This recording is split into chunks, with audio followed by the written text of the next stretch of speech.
train that I'm riding is sweaty and smelly and dry. It's like a bus, but it runs on rails and the fares are twice as high. I can't even open the window to get some fresh air to my nose, except of course in the dead of winter when I can't get the windows closed. So it's hello diesel, goodbye steam. You had your day, old friend, now you're an old has-been. Electricity and no more coal, no smoke and white steam while the mighty engines roll. Steaming down the levels, will we ever see the like again? Singing round the banking, yes, there's nothing like a train. A steam train. When I was a young boy on a train spotting trip to Crewe, I'd lean against the wall with a thermos flask and I'd watch the trains go through. Smell the steam and the coal and the smoke and look for the sparks and flames. Smell the smell of the lubricating oil, but I'll never see them again. Give us back the old black fives and take away the trains that smell like tractors and look like buses and sound like aeroplanes. When did you last see a semaphore signal or a gantry over the train? Or roasting coal in a firebox, setting the world aflame? So it's hello diesel, goodbye steam. You had your day, old friend, now you're an old has-been. Electricity, no more coal, no smoke and white steam while the mighty engines roll. Steaming down the levels, will we ever see their likes again? Steam locomotives have been with us a long time. The replica of locomotion at Swindon in 1975. A lot of this programme you're about to see was filmed by people just recording their everyday scenes, like these locals with a new car deep in rural Kent.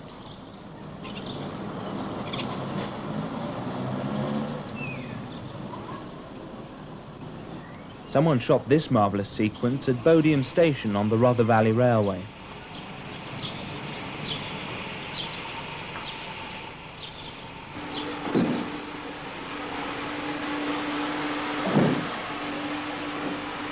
Note the ungated level crossing and the ancient 4- and 6-wheel carriages.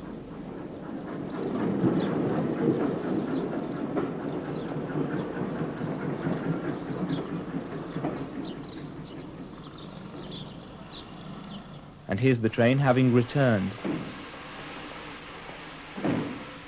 Mr. Liddell of Maidstone took a holiday film in the 30s in colour, which as you can see has almost faded away. But what fascinating pictures remain of local activity around this station.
The Coronation Scots were blue, and something of their colour remains in this rare film.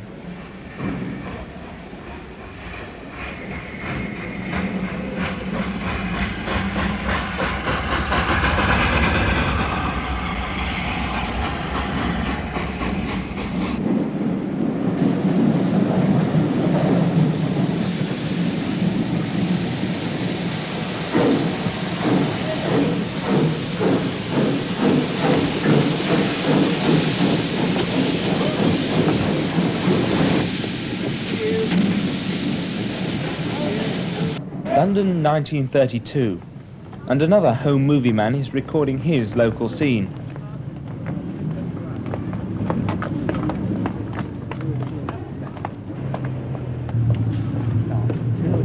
Transport is his interest, obviously, and we think that this is Liverpool Street Station.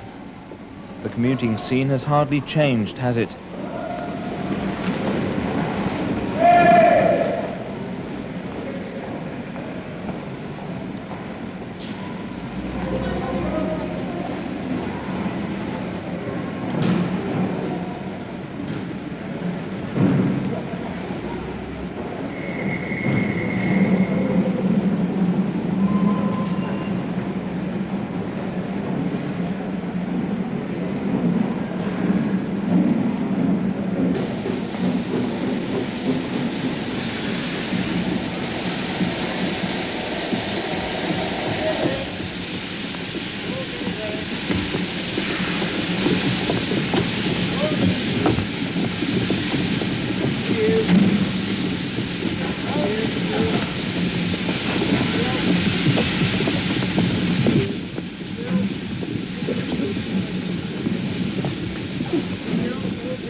In war livery of black, this A4 is on show. These shots are from a documentary on how a steam locomotive works, and perhaps the fascination for most schoolboys. Do they all want to be engine drivers?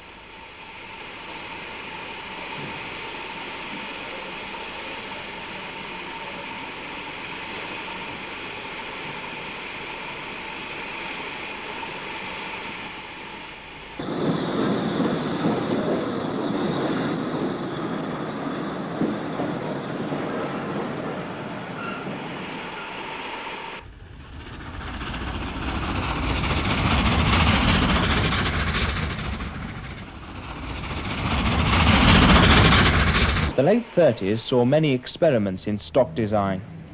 This is London Transport's 1936 Piccadilly Line train. The 1935 New Works programme envisaged many tube trains taking over local London steam services, particularly in the Central Line.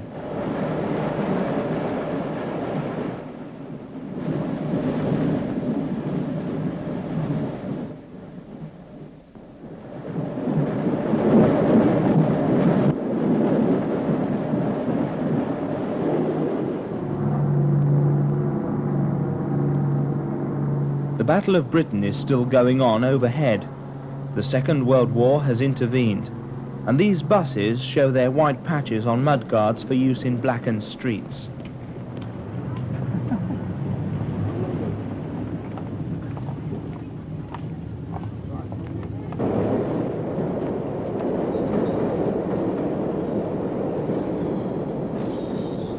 Liverpool Street Tube Station, and evidence of the war shows up in the little cardboard boxes everyone carries, containing a gas mask. After the war in 1948, all the mainline railways were united into British Railways. Passengers weren't too bothered. There were the same old queues to stand in. The railway worker, however, was going to see a few changes. A backlog of repairs and maintenance had to be dealt with first.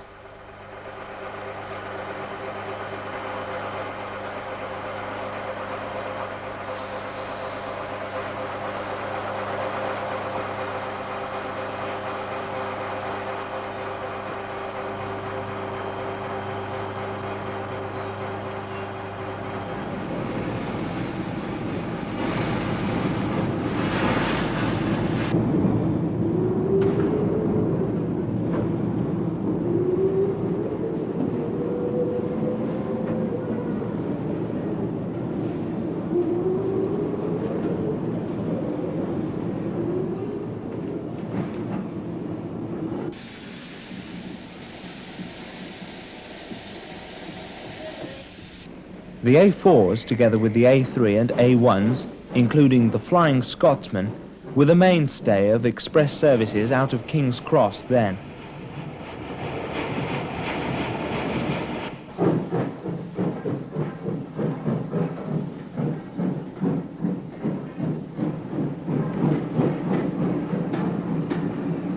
Modernisation plans brought the electrification of the Manchester-Sheffield route in 1954. Although planned many years before, this is the Class 76 testing the route. But in Belfast, steam reigns supreme on the York Road to Larne coastal route.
In Britain, steam was on its way out.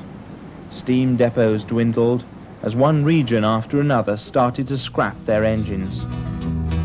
Steaming down the levels, will we ever see their like again? Singing round the banking, yes, there's nothing like a train. A steam train. When I was a young boy on a train spotting trip to Crewe, I'd lean against the wall with a thermos flask and I'd watch the trains go through. Smell the steam and the coal and the smoke and look for the sparks and flames. Smell the smell of the lubricating oil, but I'll never see them again. Give us back the old black fives and take away the trains that smell like tractors and look like buses and sound like aeroplanes. When did you last see a semaphore signal or a gantry over the train? Or roasting coal in a firebox, setting the world aflame? It was going to be all changed soon as the first diesels appeared. The steam men would have to learn how to handle a noisy, smelly tin box, instead of the breathing, living machine they'd been brought up on.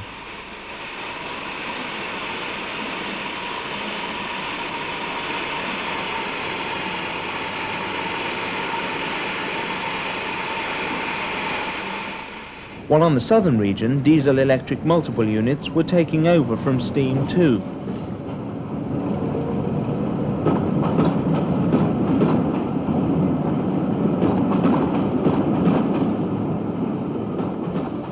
Railway architecture would change too.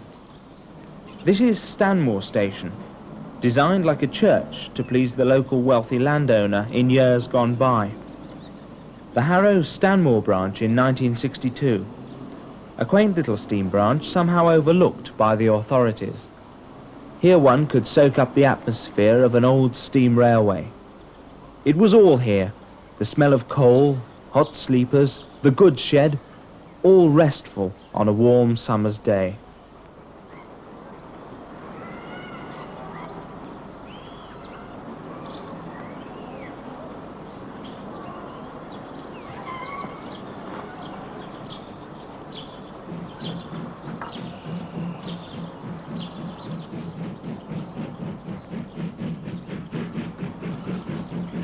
Then once a day, a goods train arrives.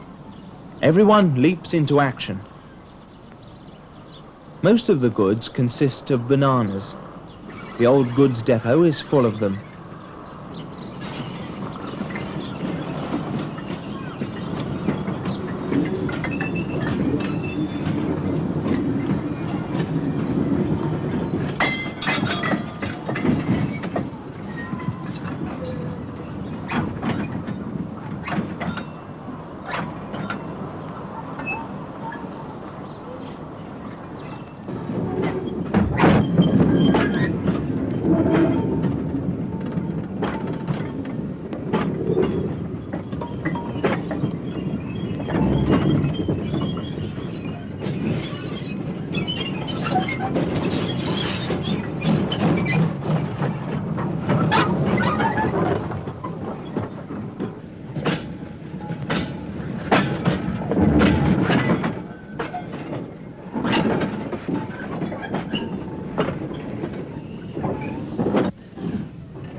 The line was closed 2 years later, lanced by a new doctor.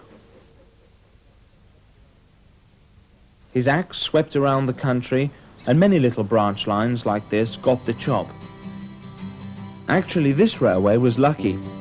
It was taken over by a Preservation Society and lived to tell the tale.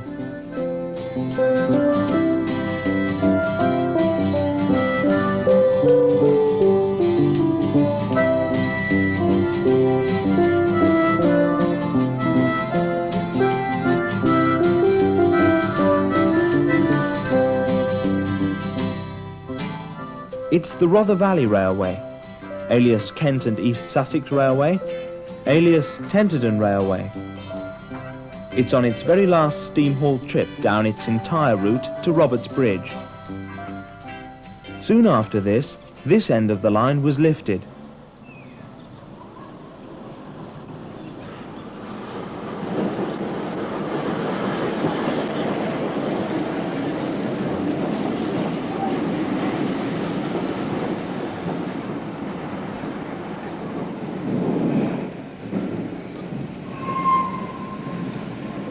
So soon it was the turn of the specials, last steam trips like this one at King's Cross. The A4s making a farewell performance. They had generally finished in 1961.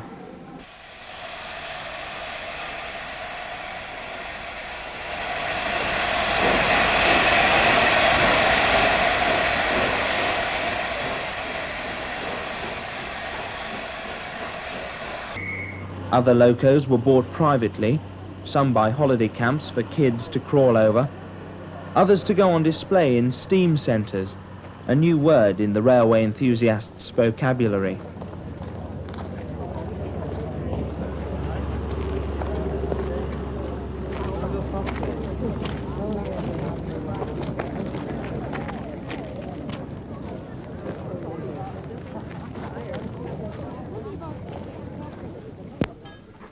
But many went to the knackers' yards, a sad fate after giving years of faithful service to mankind.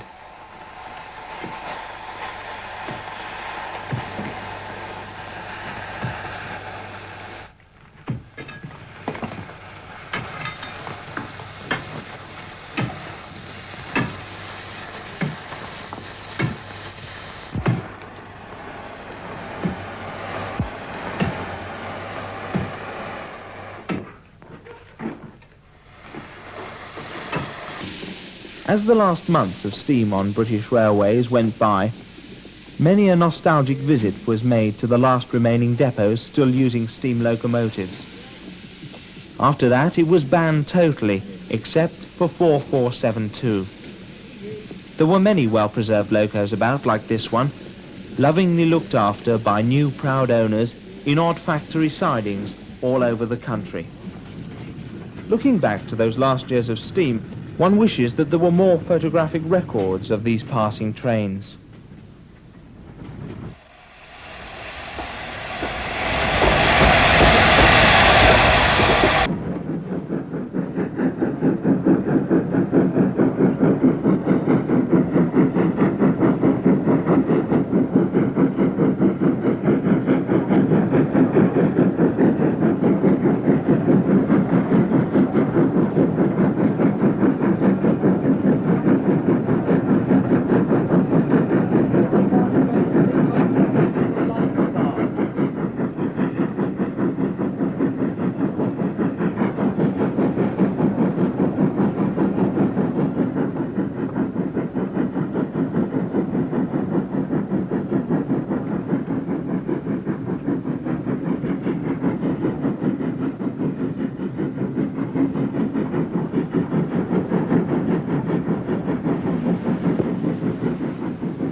At Euston, passengers had to pick their way through the debris as the station is rebuilt around them, ready for the future and the new electric trains.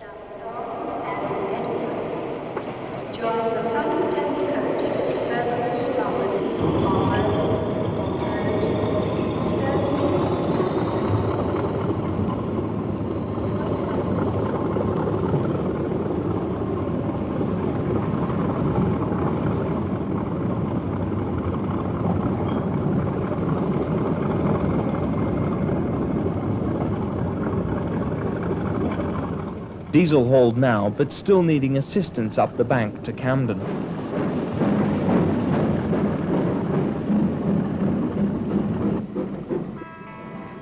On the Southern now, and plenty of steam about still. It lasted to 1967.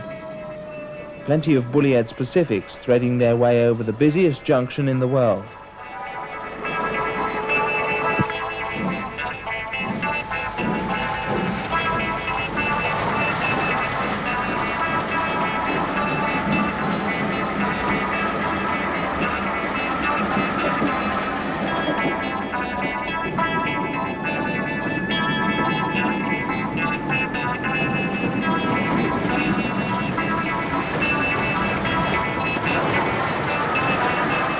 Just after this Class 33 comes the now restored Blackmore Vale, currently on the Bluebell Railway.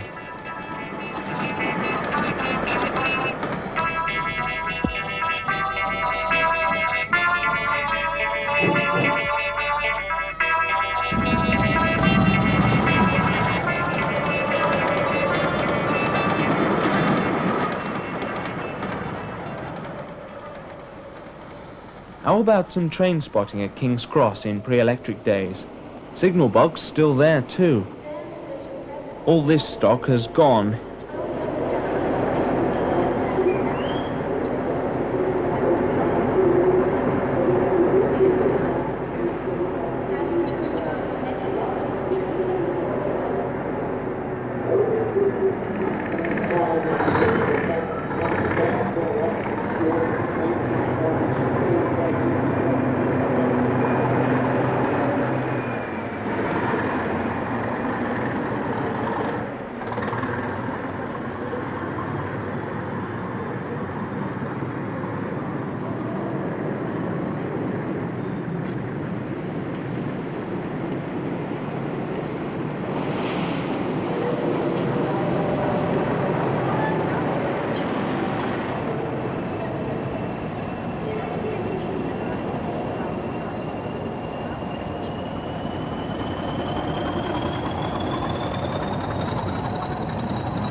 A Moorgate train pulls up at York Road Station prior to dipping down in the tunnels to join the Widen and Metropolitan lines to the city.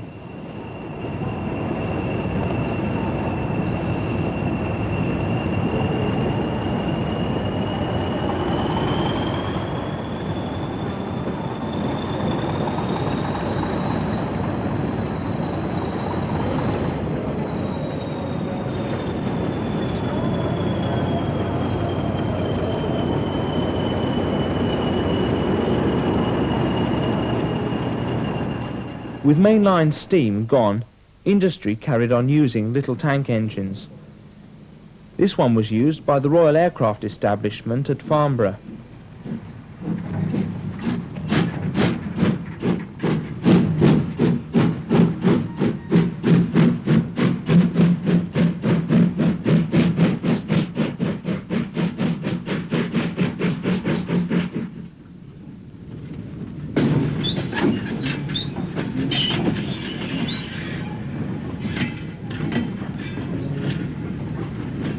Next, a little work shunter in a cable manufacturer's works.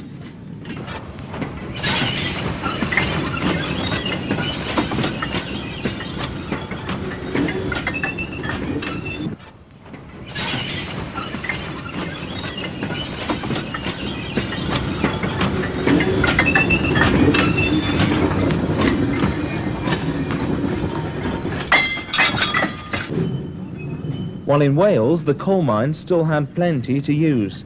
This one at Pontypool, blasting its way up the unsteady gradients.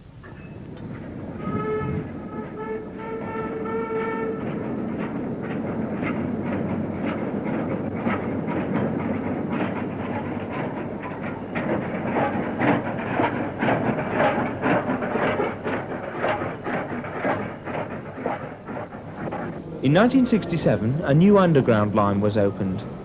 A huge crowd queued up for the first tickets on sale, anxious to obtain ticket number 1, no doubt. Note the price. It seems so long ago now. The line was opened only as far as Highbury then. Eventually, it terminated at Brixton.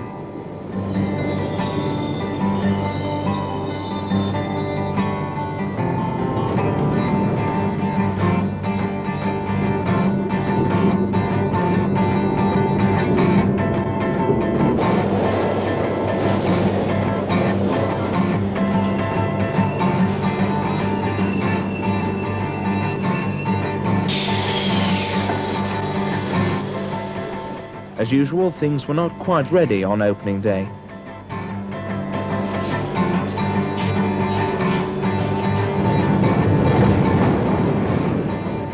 A feature of the line is the murals, each one representing the local area.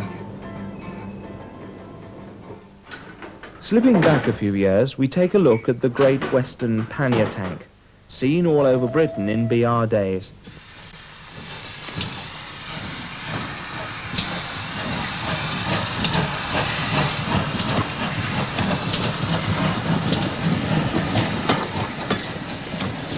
They finished up on London transport. They were used on works trains on the surface and metropolitan lines, carrying mostly stores and rubble to be moved to Croxley Tip.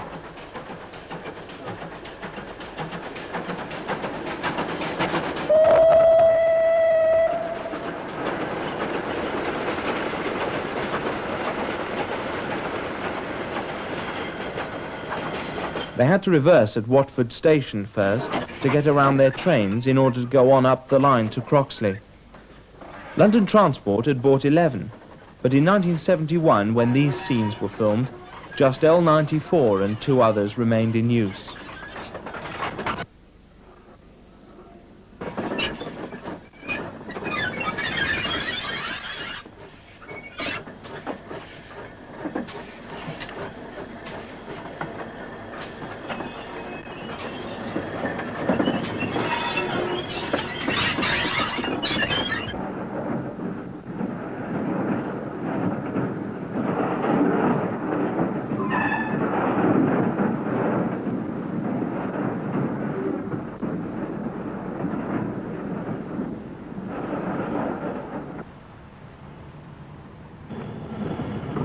Remembering that steam had pioneered the first underground railway in 1863, a final day's celebration was organised by London Transport in 1971, when steam traction finally ceased.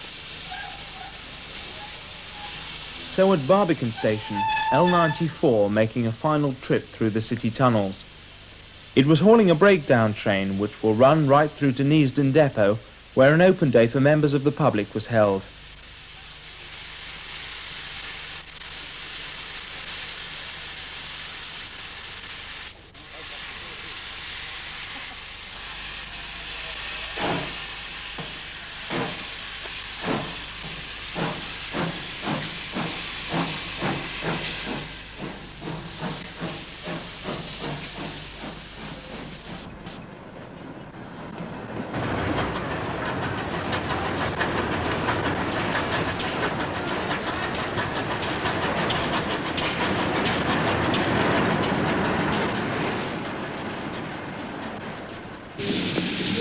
Suddenly, steam reappeared in London, despite a complete steam ban by BR and LT.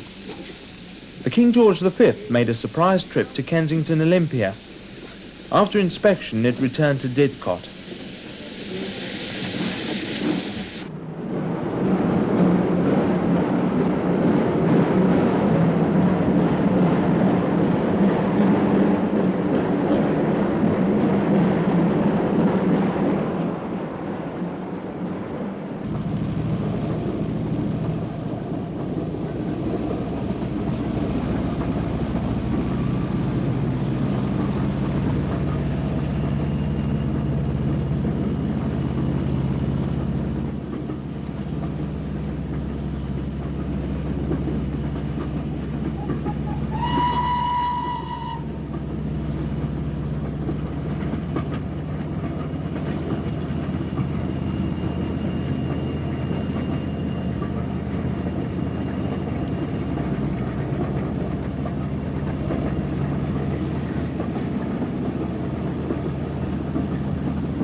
Another final in London.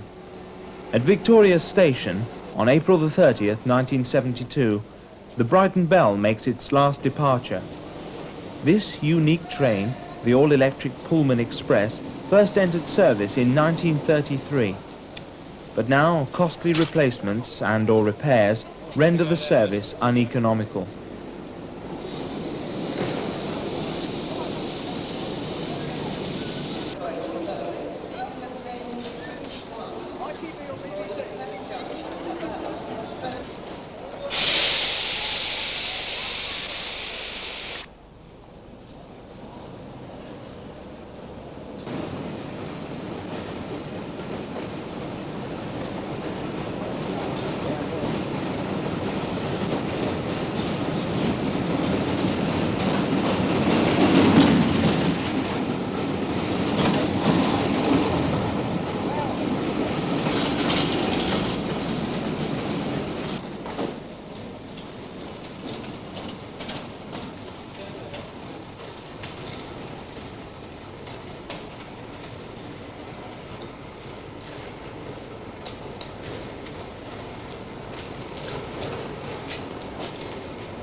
The Jubilee line opened. It was supposed to be called the Fleet line, but it was so late being completed, they changed it to the Jubilee. Actually, it's just a new relief line from the old Bakerloo line at Baker Street, running to Charing Cross.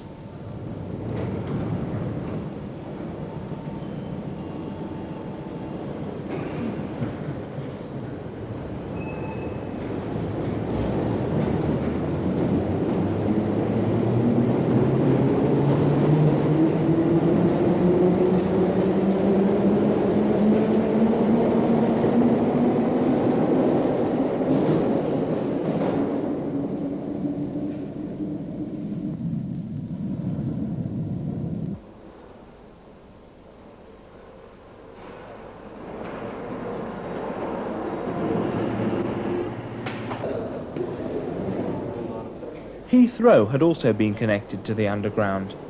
An extension from Hounslow on the Piccadilly line went through Hatton Cross and into the very centre of the airport.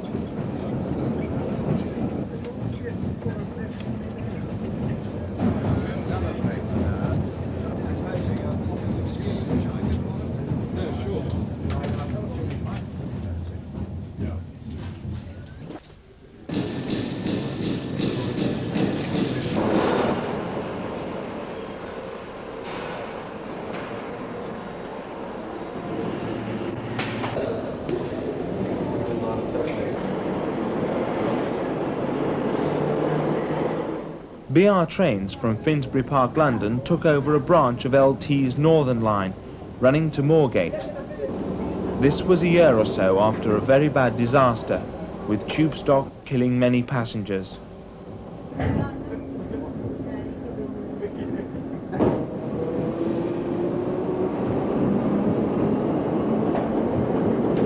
(1976). It's the rolling out of the advanced passenger train. It had then a gas turbine engine, but later it was redesigned to be electrically hauled.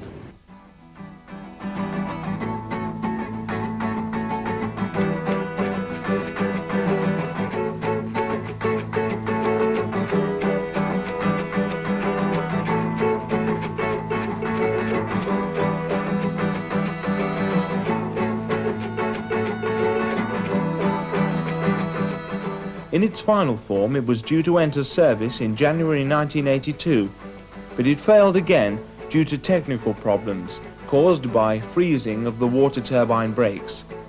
So back it's gone to be tested and redesigned.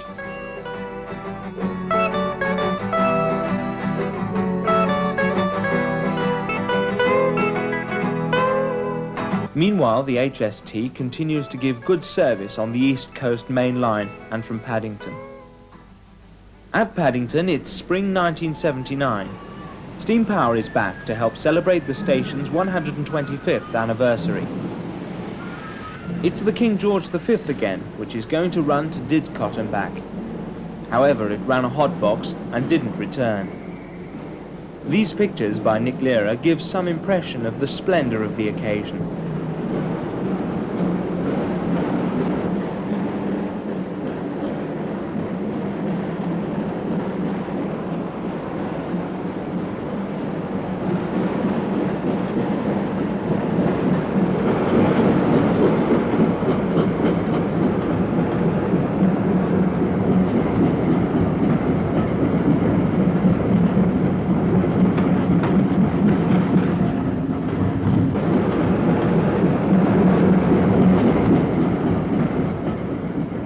A year or so before that, the Western Class 52 diesel hydraulic locomotives were withdrawn from service from the Western region. In their last year, they commanded a huge following by enthusiasts. 6 have been bought for preservation. The Deltics also went. On a gloomy Saturday morning at King's Cross, 55015 is to depart for the last time. They entered service in 1961. This loco, which took part in the Rainhill Parade in 1980, was prodded and peered at.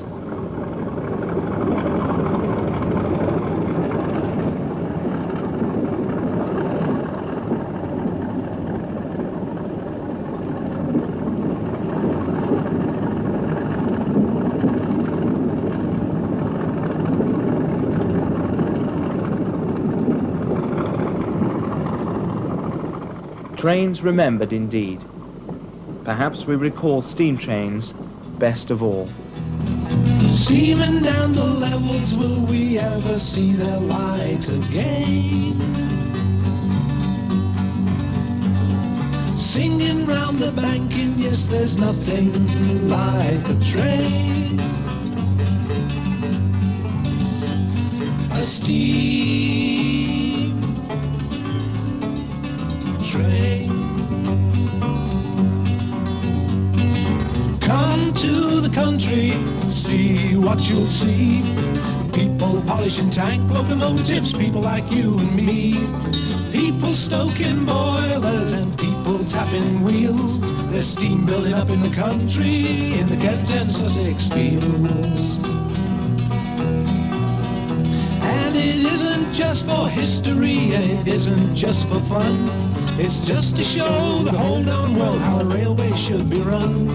And it isn't just for history, and it isn't just for fun. It's just to show the whole darn world how a railway should be run. On steam, on steam,